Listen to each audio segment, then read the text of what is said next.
Sebetulnya kunci utamanya adalah konten video itu harus disukai dan disenangi oleh penontonnya. Nyaman dilihatnya, enak didengarnya, kemudian pemahamannya juga tidak berbelit.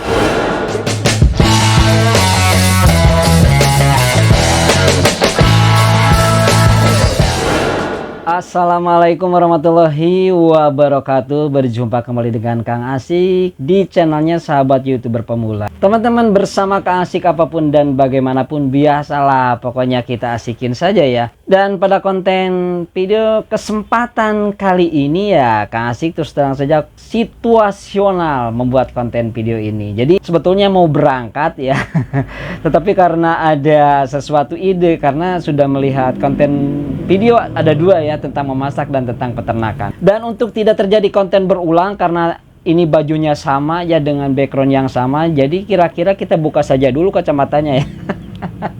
Jadi begini teman-teman, ketika berbicara rekomendasi video dari pengalaman baru saja Kang Asik melihat dua konten video, ini ternyata balik lagi kepada pernah satu tutorial dan pengalaman orang lain, bahwa bukan berbicara tentang kesalahan ataupun ketidaktepatan tutorial itu, bukan. Jadi Kang Asik insya Allah akan berbicara yang baik-baik saja, karena memang yang dibicarakan di tutorial oleh teman-teman kita tujuannya semua baik. Jadi itu tergantung kita menyikapinya. Langsung saja teman-teman ya, bahwa untuk rekomendasi video yang dilakukan oleh YouTube itu sebetulnya adalah bukan tergantung YouTube ternyata. Tergantung siapa Kang Asik? Ya tergantung penonton kita, tergantung audien kita. Yaitu tadi Kang Asik melihat yang memasak nasi goreng, orangnya kocak ya, dan tidak usah Kang Asik sebutkan ya namanya, tetapi itu konten luar biasa. Jadi pada waktu memasak nasi goreng, gambarnya bagus, kemudian menu-menunya sama beliau ditulis bahwa saya akan membuat nasi goreng ala kampung ceritanya. Kemudian bumbu-bumbunya itu ya dia paparkan sedetail mungkin, kemudian tempat memasaknya dan cara memasaknya,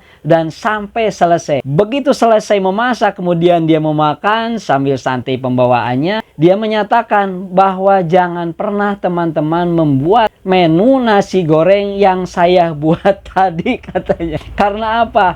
Ternyata setelah dibuat sesuai menu tersebut dengan alat-alat yang higienis, kemudian membuat menunya sesuai dengan arahan, entah ini katanya siapa yang salah, kalau menurut lidah saya bahwa nasi goreng itu ternyata tidak enak. Jadi teman-teman tidak usah mengikuti menu tersebut. Nah itu, walaupun saya sudah paparkan, jadi tutorial saya sebetulnya katanya niat hati adalah ingin membuat menu nasi goreng kampung yang enak, tapi hasilnya tidak enak. Dan luar biasa teman-teman, ternyata yang nontonnya sangat banyak sekali, sangat membludak. Berarti penontonnya suka. Sukanya kenapa? Memang menunya nasi goreng, tetapi ketika beliau memasak kemudian jujur dan apa adanya, ketika selesai memasak nasi goreng tidak enak disampaikan. Ini yang menarik mungkin ya.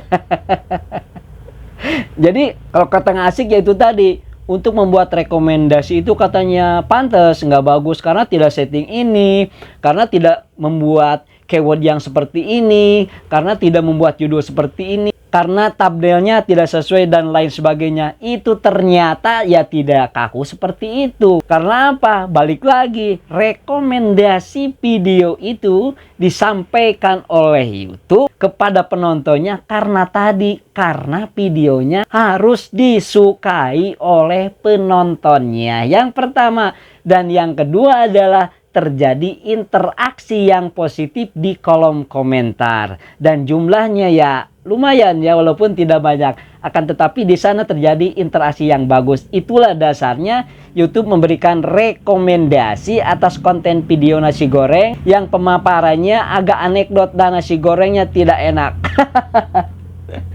Nah, ini adalah salah satu contoh konten video yang memang tujuannya itu tidak mesti seperti itu, tetapi yang jelas bagaimana dikemas sedemikian rupa agar yang menonton menyukai dan menyenangi atas konten video yang telah kita buat. Nah itu adalah salah satu contoh konten video, kalau kata Kang Asik ya nyeleneh ya, tetapi ya anekdot ya, kemudian ada mendidiknya juga dan menginspirasi.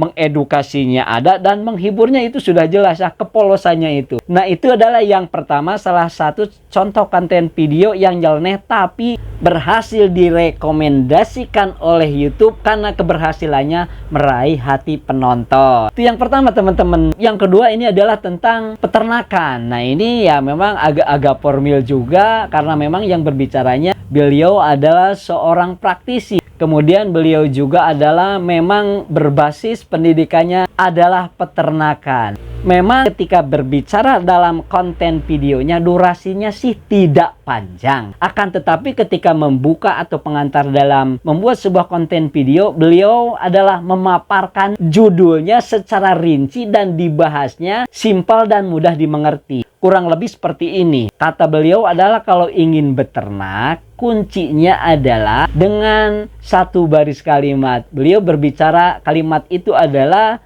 maaf ya kurang lebih, kalimatnya adalah Bukit Padang Permata. Kata Kang Asik, ini orang kenapa sih ingin membahas peternakan? Judulnya kalau judul puisi ya. Ternyata Bukit Padang Permata itu adalah bahan atau tema yang akan beliau uraikan. Jadi kalau berbicara peternakan dengan kalimat Bukit Padang Permata, katanya Bu-nya itu adalah bibit unggul. Ternyata singkatan ya. Nah, bibit unggul peternakan itu misalnya domba itu, beliau ceritakan nih bibit unggul tuh harus seperti ini, kakinya lurus, kemudian moncongnya juga terlalu tajam, kemudian matanya agak selalu basah, kemudian hidungnya juga agak berlendir, katanya seperti itu. Dan bulu-bulunya domba itu harus kasarnya bersih. Nah, seperti itu salah satu yang beliau ceritakan. Kan itu mudah dimengerti. Kemudian bukit, kit adalah penanganan penyakit. Nah, kata beliau, ini ketika beternak kita harus tahu penyakit yang diderita oleh ternak kita. Karena apa? Kalau sudah tahu penyakit, insya Allah akan tahu obatnya. Jadi jelas kan? Kemudian Bukit Padang. Paknya adalah beliau berbicara tentang pakan. Betul juga, karena pakan itu katanya berhubungan dengan gizi. Maka gizi untuk ternak, baik itu unggas ataupun ruminansia, kata beliau, harus cukup karbohidrat, cukup protein, jadi tidak asal kenyang. Iya juga ya.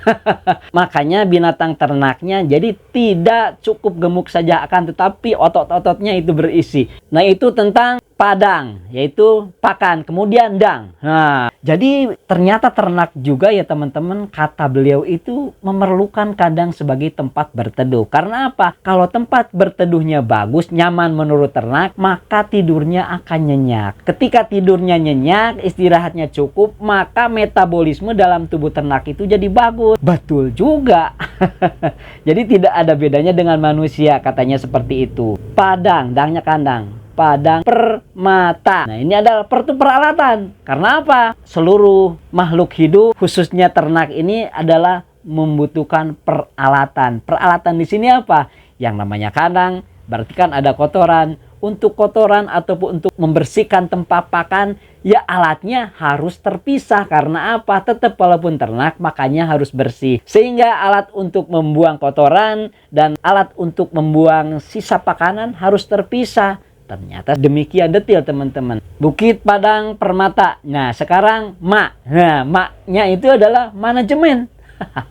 Ya, kalau kata Kang Asik, kenapa jadi manajemen ya? Yang namanya peternakan adalah usaha. Manajemen di sini adalah bukan berarti mengurus melulu tentang administrasi, hitung laba, dan lain sebagainya. Karena manajemen itu adalah secara sistem mengurus tentang perusahaan, baik itu secara tertulis ataupun secara prakteknya yang memang harus berdasarkan rule dan tata aturan sehingga peternakan itu hasilnya bagus. Seperti itu teman-teman. Kemudian Bukit Padang Permata. Taknya adalah tata laksana. Dari sekian sistem urutan itu yang namanya tata laksana. Tata itu kan aturan. Laksana pelaksanaan. Sehingga dalam pelaksanaannya itu apapun memang harus ada perencanaan. Ya termasuk di YouTube ini ternyata teman-teman. Contoh konten video yang kedua tentang peternakan ini adalah menginspirasi bahwa segala sesuatu itu tidak harus selalu wah, akan tetapi cukup dimengerti oleh audiennya sehingga diaplikasikan bagi penonton atau audien yang mencari konten video kita dimengerti, kemudian dilaksanakan dan sukses. Dan ketika seperti itu penonton puas, ketika penonton puas sudah jelas dong yang melihatnya